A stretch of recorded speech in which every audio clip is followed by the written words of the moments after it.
ஆமா ரயில்ல பயணம் செய்யும் போது அறிமுகம் இல்லாத நபர்கள்ட்ட எதையும் கொடுக்க வேண்டாம், எதையும் வாங்க வேண்டாம். அதே மாதிரி ஒரு எமர்ஜென்சி கால் பண்ணி வர செல்ல கொடுக்கலாம் கேட்டா கொடுக்காதீங்க. அதெல்லாம் எடுத்துட்டு ஓடிடுவோம். அதனால இந்த கொடுக்காதீங்க. லேடிஸ் ஜொல் போடுங்கன்னா தயவுசெய்து துணியை போட்டு மறைச்சிடுங்க. காரணம் நீங்க ட்ரெயின் ஜன்னல் ஓரத்தில் உட்காந்துருப்பீங்க, ஜன்னல் ஓரத்துல படுத்திருப்பீங்க. அதனால ஈஸியா ஜன்னல கை விட்டு பிடிக்குவோம். அது வண்டி ஓடுற வேகத்துக்கு வண்டி மூவான கூட தான் படிப்பான். ஏன்னா அப்பதான் நீங்க இறங்கி வர முடியாது. அதே மாதிரி ரயில்ல அறிமுகம் இல்லாத நபர்கள்ட்ட டீ, காபி, கூல்ட்ரிங்க், தண்ணி, பிஸ்கட் இல்ல எனி தின்பண்டங்கள் எது கொடுத்தாலும் வாங்கி சாப்பிடுங்க. எல்லாம் ஆபத்தானது.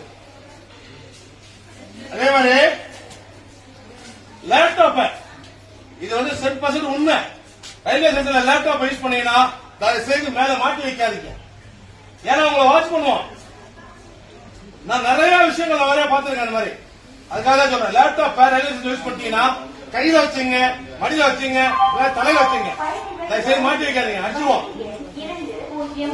அதே மாதிரி படிக்கட்டு ஓரமாக நின்று அல்லது உட்கார்ந்து பயணம் செய்ய வேண்டாம், உயிருக்கு ஆபத்தானது.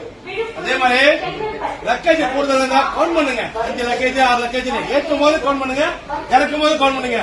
உங்க லக்கேஜ் மிஸ் ஆகாது. அதே மாதிரி அந்நிய நபர் யாரா இருந்தாலும் சரி நம்ப வேண்டாம்.